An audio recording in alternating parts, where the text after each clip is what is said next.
माझ्या महाराष्ट्रातील बांधवांनो, भगिनी आणि मातांनो, नमस्कार. जय महाराष्ट्र. काय बोलू, कारण गेले काही दिवस त्याच गोष्टी पुन्हा पुन्हा सांगतोय. दिवस एक एक एक एक एक एक उजाडतोय, मावळतोय. नवीन दिवस उजाडतोय, तोही मावळतोय. अनेक जण मला प्रश्न विचारतात, म्हणजे प्रश्न तोच आहे जो तुमच्याही मनात आहे, माझ्याही मनात आहे.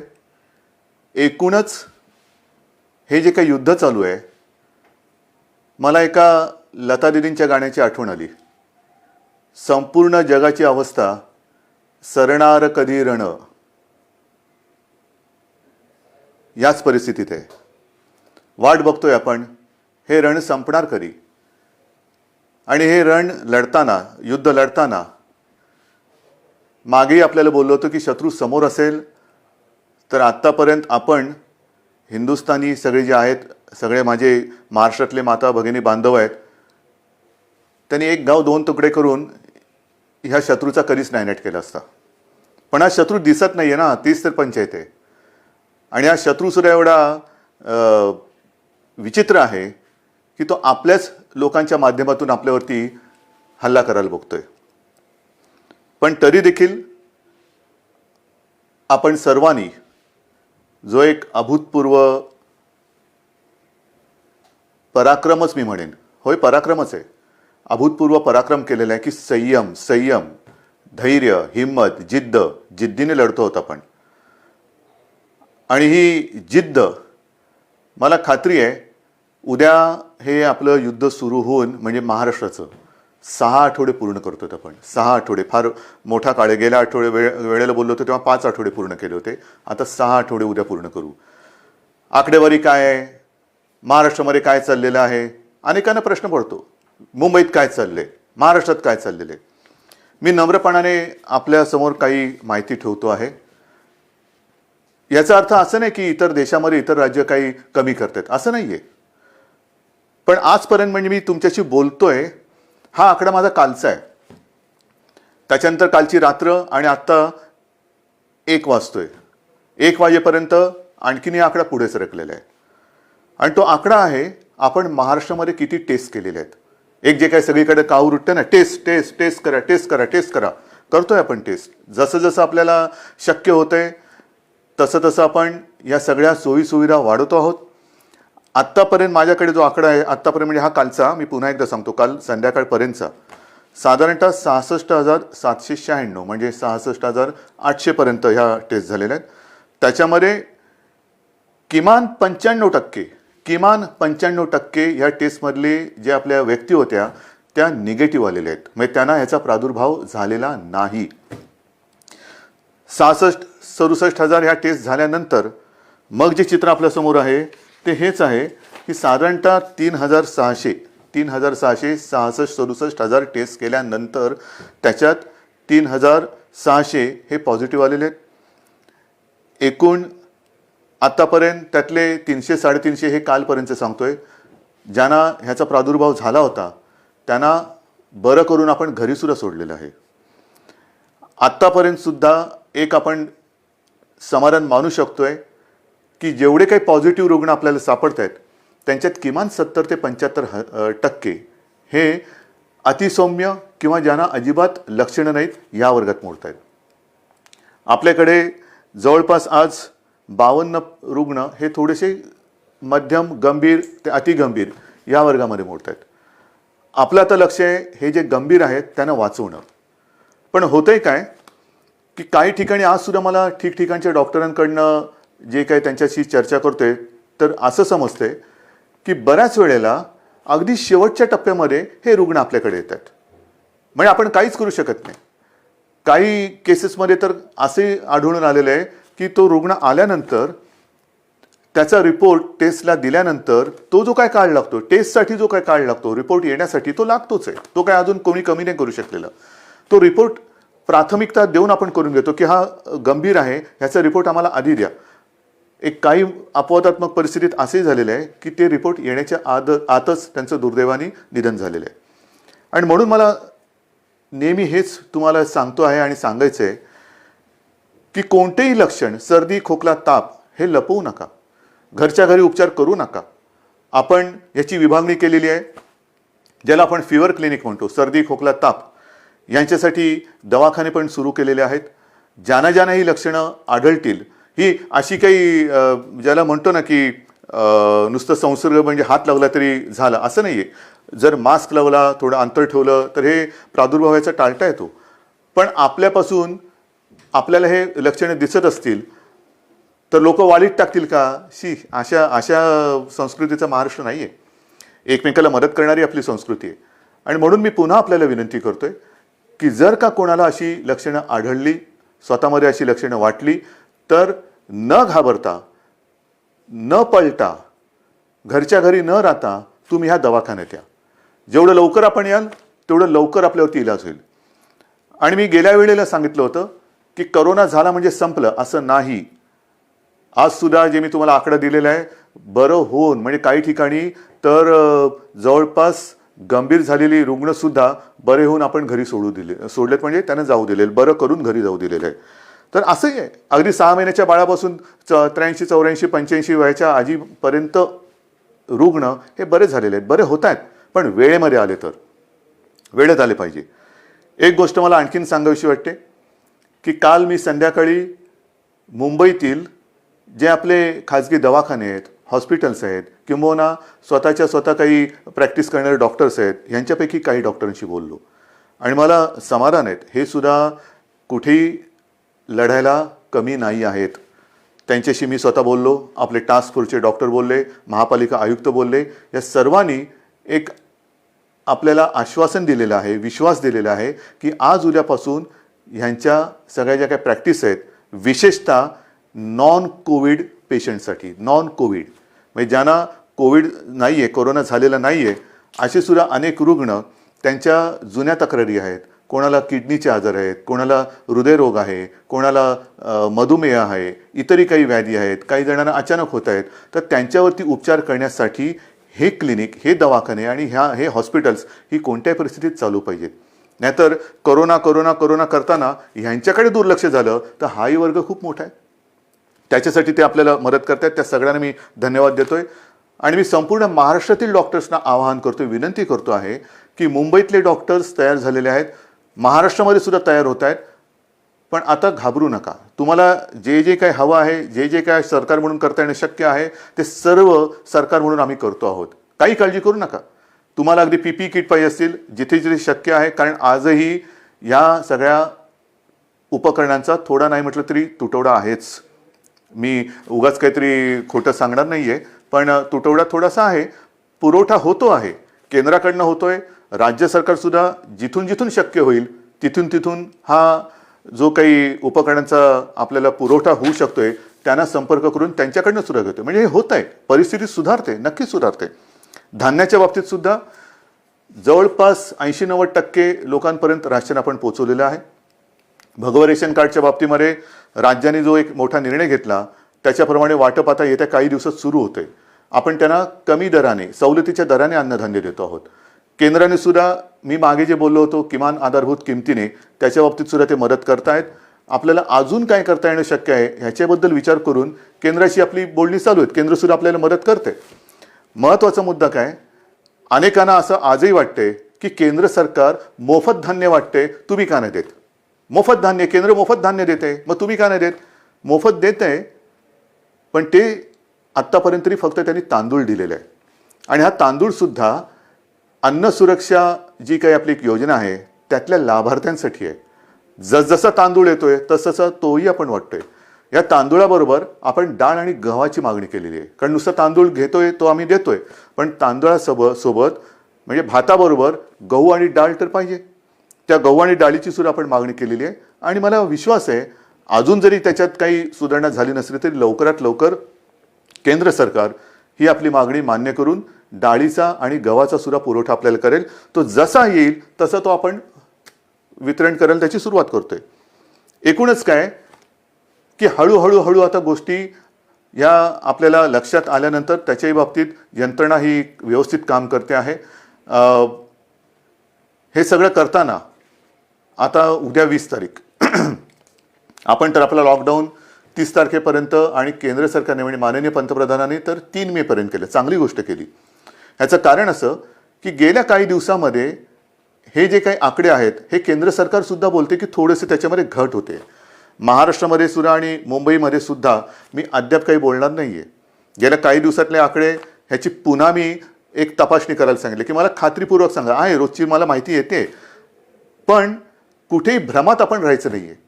कारण हा कोरोना जो आहे जगभराचा आपण अनुभव घेतला तर त्याची वाढ होते, पुन्हा थोडी खाली होते, पुन्हा वरती येतो, पुन्हा खाली जातो. हे थोडं वरखाली होतं.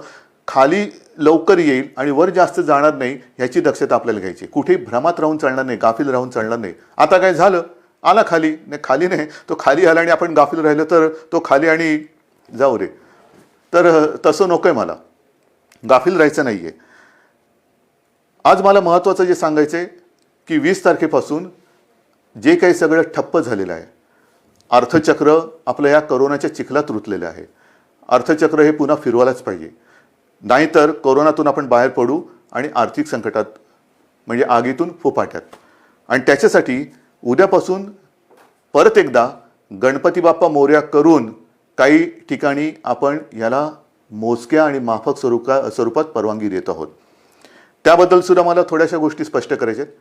आता एकूण राज्याचं जर का चित्र आपल्या डोळ्यासमोर आणलं तर काही जिल्हे सुदैवाने हे 0 रुग्णाचे आहेत. 0, तिकडे एक सुद्धा रुग्ण नाही आहे आणि तो होताही कामा नये.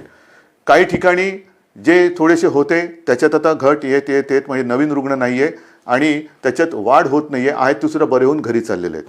मग आपण थोडे झोन केलेले आहेत, red zone, orange zone, green zone. Red zone साहजिकच आहे, जिकडे आज देखील रुग्णांच्या संख्येमध्ये वाढ होते ते रेड झोन आहे. ऑरेंज झोन जिकडे रुग्ण आहेत पण नवीन वाढ तशी झालेली नाही आहेत. आणि तिसरं ग्रीन झोन म्हणजे तिकडे 0 आहे. तर ह्या खास करून ग्रीन झोनमध्ये आणि ऑरेंज झोनमध्ये आपण माफक स्वरूपामध्ये उद्योगधंद्यांना परवानगी देतो आहोत. ह्याबद्दल सूचना या तळागाळापर्यंत गेलेल्या आहेत. आजपर्यंत आपण काय करत होतो, फक्त आणि फक्त जीवनावश्यक वस्तूंच्या उद्योगांना आणि त्याच्या मालवाहतुकीला परवानगी देत होतो. आता जिथे जिथे शक्य आहे त्या उद्योजकांना सुद्धा आपण सांगतो आहोत की जर तुम्ही तुमच्या मजुरांची काळजी, कर्मचाऱ्यांची काळजी तुमच्या त्या आवारात घेत असाल, आम्ही धान्य पुरवठा करू, तुमचं रॉ मटेरियल येईल, सगळं काम तुम्ही करा, मजुरांची ये जा होता कामा नये. कारण हे जे काय माल वाहतूक वेगळी आणि व्हायरस वाहतूक वेगळी. आपल्याला व्हायरस वाहतूक नाही करायची, आपल्याला माल वाहतूक करायची. म्हणून माल चालू राहील, त्याची वाहतूक चालू राहील, पण व्हायरस बंदी ही राहणारच. व्हायरसची वाहतूक होणार नाही. ही व्हायरसची वाहतूक ही कळत नकळत होते आहे आणि म्हणून आता मला कोणताच धोका पत्करायचा नाहीये, अजिबात नाहीये. जे तुम्ही आत्तापर्यंत सहकार्य केलेत मला माहिती आहे खूप कठीण आहे. काही न करता शांत बसून राहायचं ह्याच्यासारखी दुसरी मला नाही वाटत दुसरी कोणती शिक्षा असेल. पण ती शिक्षा सुद्धा तुम्ही एक तुमचं कर्तव्य म्हणून भोगता आहात, सोसता आहात. तुम्ही शिस्त पाळताना मी दुसऱ्याला शिस्त नाही मोडू देणार, अजिबात नाही. कारण ती आता परवडणार नाही आपल्याला. आणि त्याकरता आपण ह्या काही गोष्टी सवलती म्हणा किंवा थोडीशी एक हातपायाची म्हणजे बराच वेळ अंग आखडून गेल्यानंतर हळूहळू आपण सुरू करतो ना, तसं सुरू करायचं आहे. एकदम उठून उड्या मारायला लागला तर पुन्हा काहीतरी व्हायचं. तर तसं नाही, हळूहळू शिथिलता आणत आपण पुन्हा पूर्वपदावरती यायचं आहे. आणि त्याच्याकरता ह्या काही ज्या मुभा म्हणतोय त्या आपण देतो आहोत. त्याच्यामध्ये साहजिकच आहे, शेती आणि कृषी याच्यात पहिले बंधन नव्हतं, आताही नाही, राहणार नाही. जीवनावश्यक वस्तू, त्यांचा पुरवठा, त्यांचं उत्पादन ह्याच्यात कुठेही एक रुकावट येणार नाही. इतरही काही ज्या काही गोष्टी आहेत त्याची सुद्धा वर्गवारी केलेली आहे. केंद्राकडनं सुद्धा आत्ताच एक सूचना आलेली आहे, सूचनाची नियमावली आलेली आहे, त्याच्याप्रमाणे सुद्धा काही होईल. म्हणजेच काय की एक लक्षात घ्या की जिल्ह्याच्या वेशी आपण उघडत नाही आहोत, अजिबात नाही. या जिल्ह्यातून त्या जिल्ह्यात जायला अजूनही परवानगी दिलेली नाही. फक्त माल वाहतूक होत राहील, पण आपण तर घरातच राहायचं आहे. जिल्ह्यातल्या जिल्ह्यात जिथे म्हणजे हे जिल्हे जिथे त्याच्यात काही 0 आहे, ग्रीन झोन आहे, तिथल्या तिथे म्हणजे तिथे आता कोरोना नाही आहे, त्याच्यात आपण तिथल्या तिथे ये जा करायला देतोय. दुसऱ्या जिल्ह्यात त्या जिल्ह्यात देतोय, पण ह्या जिल्ह्यातली माणसं त्या जिल्ह्यातली माणसं ह्या जिल्ह्यात हे आता तरी आपण होऊ देत नाहीये. किमान 3 मे पर्यंत तरी ही बंधन आपल्याला पाळायचे. आणि हे करताना मला साहजिक आहे की काही जणांच्या मनासारखं होतंय, ते आपल्याला आशीर्वाद देत आहेत, माझं कौतुक करतायत, उद्धवजी चांगलं काम करतायत. काही जणांच्या मनासारखं होत नाही आहे, साहजिकच आहे, ते माझ्यावरती थोडेसे रागावले असतील. खास करून मी माझ्या पत्रकार बांधवांना सांगतोय, पत्रकार बांधव, कारण काल आपण एक नियम सगळ्यांना सांगितलं की वृत्तपत्रांवरती बंदी नाही आहे, अजिबात नाही आहे. वृत्तपत्र ही जसं आपण पेपर स्टॉल म्हणतो तिथे उपलब्ध करायला काही हरकत नाही आहे, पण खास करून मुंबई पुणे जिथे रेड झोन आहे तिथे मात्र घरोघरी वृत्तपत्र आज तरी टाकू देणं हे मला योग्य वाटत नाही आहे. मला कोणाशी वाद नाही करायचा की याने काय होतं त्याने काय होतं, नाही. कदाचित माझी भीती अनाठही असेल, भीती अयोग्य असेल, मला कोणी वाईट म्हणतील म्हणू देत. मी महाराष्ट्रासाठी वाईटपणा घ्यायला तयार आहे, जरूर तयार आहे. जर माझ्या महाराष्ट्राचं भलं होणार असेल आणि त्याच्यासाठी मी वाईट ठरत असेल तर मी वाईटपणा घ्यायला तयार आहे. अत्यंत नम्रपणाने, जसं तुम्ही माझं कौतुक करता तसंच हा वाईटपणा सुद्धा मी स्वीकारायला तयार आहे. पण कृपा करून आत्ता ह्या आणीबाणी म्हणजे हे आरोग्यविषयक आणीबाणी असताना त्याच्यात मला कोणताही धोका घ्यायचा नाही आहे. अयोग्य योग्य हे उद्या कळेल, पण समजा कुठे काही फटकन काही घडलं तर मला आता मुंबई पुणे आणि इतर कुठे काय असेल तिथे हे कोणत्याही परिस्थितीत संकट संपवायचं आहे. आणि म्हणून मी आपल्याला सगळ्यांना सांगतो की आजपर्यंत जसं तुम्ही मला सहकार्य केलं तसंच सहकार्य हे मला नाही, आपण आपल्याला स्वतःला सहकार्य करतोय. याचं कारण आज तरी या रोगावरती औषध आलेलं नाही, कोणती लस आलेली नाहीत, प्रयोग सुरू आहेत. पण असं ठामपणे कोणी सांगत नाही हे औषध घ्या म्हणजे पी हळद आणि हो गोरी, असं काही नाही आहे. अजूनही असं सापडलेलं नाही आहे. ते सापडेल तेव्हा हे सगळीकडे होईल, मग ही भीती कमी होईल. पण आत्ता तरी याच्यापासून लांब राहणं हे एवढाच हा एकच उपाय आपल्याकडे आहे. आणि त्याकरता मी पुन्हा एकदा आपल्याला सगळ्यांना सांगतोय की एकतर जरी ही थोडीशी मुभा आपण सर्वांना देत असलो तरी नागरिकांना कृपा करून विनंती आहे की आपण मात्र घराबाहेर पडायचं नाही आहे. अत्यंत आवश्यक असेल तेवढ्या पुरतंच घराबाहेर पडा. पडताना घरगुती मास्क असेल तो वापरा. आल्यानंतर म्हणजे काही ठिकाणी अँटी कोरोना पोलीस, मला समाधान वाटलं की काही ठिकाणी सुरुवात झाली. अगदी पोलीस अधिकाऱ्यांच्या घरात सुद्धा अँटी कोरोना पोलीस आलेले आहेत. मी काल ऑनलाईन बातमी बघताना आपल्या विश्वास नांगरे पाटलांना त्यांच्या घरात जाताना त्यांच्या अँटी करप्शन पोलीसने अडवलेले आहे की बाबा थांबा, बाहेर फोन तुमचा सॅनिटाईज करा, हात धुवा, आत आल्यानंतर पहिला आंघोळीला जा. हे फार महत्त्वाचं आहे. अँटी कोरोना पोलीस म्हणजे घरातल्या घरात आपण काळजी घेणं गरज आहे. आपल्या मातापित्यांची काळजी घेणं, विशेषतः ज्यांना हे काही विकार असतील, डायबिटीज असेल, हृदयविकार असेल, इतरही काही मधुमेह असेल, ते वेळच्या वेळेला औषध घेतात की नाही आणि त्यांची ही सगळी जी लेवल आहे, हे जे काही विकार आहेत ते मर्यादेच्या आत राहतात की नाही हे बघणं हे आपल्या घरातल्या सगळ्यांचं कर्तव्य आहे. काही ठिकाणी मला अशी मेसेज येत आहेत की लहान मुलं आपल्या वाढदिवसाचे पैसे, आपल्या खेळण्यासाठी साठवलेले पैसे, कोणी सायकलसाठी साठवलेले पैसे हे मुख्यमंत्री सहायता निधीला देत आहेत. काय बोलायचं या मुलांना? कौतुक तर केलंच पाहिजे, आशीर्वाद तर दिलेच पाहिजे, पण मी ह्या बाळगोपाळांना सांगतो की तुम्ही काळजी करू नका. अहो आम्ही आहोत, ही माझ्यासोबतची जी पिढी आहे ती समर्थ आहे आणि हे सगळं युद्ध चाललंय हे तुमच्या भवितव्यासाठीच चाललेलं आहे. मला कल्पना आहे की पैसा करून ती एक गंमत असते, पैसा साठवणं आणि त्या साठवलेल्या पैशातून स्वतःसाठी या काही गोष्टी करणं. म्हणजे अनेक ठिकाणी घरात ह्या गोष्टी अशा आहेत की हट्ट नाही करायचा. आपल्या खाऊचा पैसा असेल, वाढदिवसाचा पैसा असेल, हा साठवत ते करायचं. तुम्ही नका करू, आम्ही आहोत, आपण खंबीर आहोत, सरकार खंबीर आहे, ही पिढी खंबीर आहे. आज सुद्धा मुख्यमंत्री सहायता निधीला मदत येते. CSR फंड मग तिकडे चालतो इकडे चालत नाही, मला तर त्या राजकारणात जायचंच नाही आहे. पण CSR फंडासाठी सुद्धा आपण एक वेगळा निधी त्याचं अकाउंट सुरू केलेलं आहे. ज्यांना CSR म्हणून द्यायचं आहे मुख्यमंत्री सहायता निधीला, त्यांना CSRसाठी एक वेगळा अकाउंट आपण उघडून दिलेलं आहे. या सगळ्या गोष्टी करतो. आणि त्याचबरोबरीने घरामध्ये राहून थोडीशी एक अस्वस्थता येते, बेचैनी येते, काय करायचं कळत नाही, मग कोणाला विचारायचं, घरी कोण आहे. 2 गोष्टी आपण सुरू केलेल्या आहेत. एक तर खरं म्हणजे महाराष्ट्रामध्ये याची गरज नाही आहे, कारण महाराष्ट्र आपला हा सुसंस्कृत आहे. पण ज्या बातम्या येतात जगभरातून की घराघरामध्ये महिलांवरती अत्याचार किंवा हिंसाचार ह्या गोष्टी वाढत आहेत.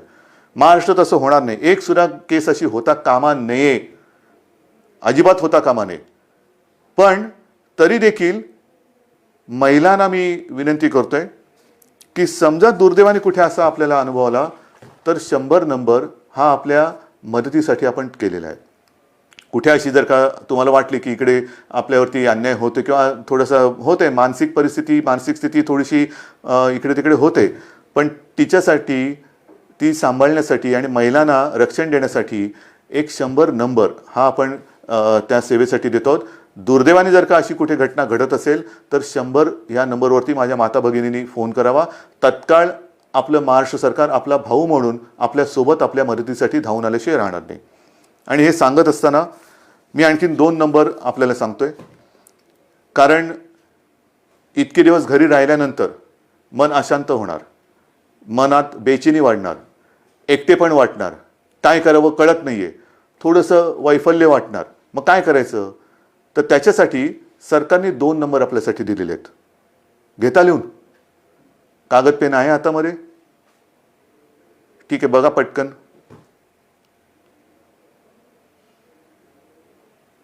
घ्या लिहून. पहिला नंबर आहे तो मुंबई महापालिका आणि बिर्ला. अनेक स्वयंसेवी संस्था आपल्याला विविध रूपाने मदतीला येत आहेत. कोणी अन्नधान्य देत आहे, कोणी पैसे देत आहे, कोणी उपकरणं देत आहे, काही या सेवा देत आहे. त्याच्यामध्ये बिर्ला आणि मुंबई महापालिका ह्या दोघांनी मिळून एक सेवा सुरू केलेली आहे. नंबर नीट लिहून घ्या. 1800 लिहिलात? 1800 120 820050. पुन्हा एकदा सांगतो. 1800 120 820050. हे मुंबई महापालिका आणि बिर्ला यांच्या सौजन्याने आहे. दुसरा नंबर जो आहे त्याच्यामध्ये आपला आदिवासी विभाग आहे. त्या आदिवासी विभागाने एक जबाबदारी घेतली, त्यांना सुद्धा धन्यवाद देतो. त्यांच्यासोबत प्रोजेक्ट मुंबई ही एक संस्था आहे आणि दुसरी प्रफुल्ला. ह्या तीन जण मिळून त्यांनी सुद्धा ही एक सेवा सुरू केलेली आहे. तोही नंबर देतो. तो नंबर घ्या. 1800 बरोबर आहे. 1800 102 4040. सांगू परत? घ्या. 1800 102 4040. तर असं हे आपण जे काय करता येणं शक्य असेल ते करतोय. पण तूर्त 3 मे पर्यंत बाकी सगळ्या गोष्टी ह्या लॉकडाऊनमधल्या तशाच बंद राहतील.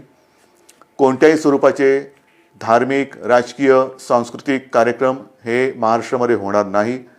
कोणत्याही प्रकारची रेल्वे वाहतूक, विमानाची वाहतूक ही महाराष्ट्रात, मुंबईत होणार नाही. वृत्तपत्र माझ्या बांधवांना त्यांना सांगतोय की काल मी काही जबाबदार संपादकांशी आणि व्यक्तींशी बोललो. त्यांच्याशी त्यांना नीट समजून सांगितल्यानंतर त्यांनाही हे लक्षात आलेलं आहे. येत्या 2-3 दिवसात मुंबई पुन्हा वगळून इतरत्र महाराष्ट्रामध्ये आपण काय करू शकतो त्याच्याबद्दल आपण निर्णय घेतो आहोत. काळजी करू नका. सगळ्यांनाच कामं करण्याची इच्छा आहे. कोणालाच असं वाटत नाही आहे की हे बंधन आपल्याला फार हितकारक आहे. अजिबात नाही आहे. शेवटी बंधन टाकणं ही आनंदाची नाही तर अत्यंत क्लेशकारक गोष्ट असते. तुम्हाला मी उलटं मुख्यमंत्री म्हणून आणि सरकार म्हणून आमचं काम असं आहे की जास्तीत जास्त स्वातंत्र्य, एक मोकळेपण हे आपल्या जनतेला द्यावं, आनंद त्यांना द्यावा. पण ही परिस्थिती अशी आहे की सगळ्यांना बंधन आणण्याची एक विचित्र परिस्थिती या सरकारवरती आणि संपूर्ण जगावरती आलेली आहे. मला खात्री आहे की ह्या सगळ्या गोष्टी आपण समजून घेत आहात. समजून घेतल्या नसत्या तर तुम्ही सहकार्यच केलं नसतं. विशेषतः जे इतर राज्यातले मजूरसुद्धा आहेत त्यांनीसुद्धा आता सहकार्य करण्याचं एकूण मला दिसतंय की ठरवल्यासारखं आहे, कारण ते सुद्धा शांत झालेले आहेत. त्यांच्यासाठी मी पुन्हा बोलतो कि केंद्र सरकार के साथ हमारी बात चल रही है. आने वाले कुछ ही दिनों में मुझे पक्का भरोसा है, विश्वास है कि कुछ ना कुछ तो रास्ता निकल कर आएगा. और आप चिंता मत करो, महाराष्ट्र में आहिस्ते आहिस्ते हम काम शुरू करने जा रहे हैं.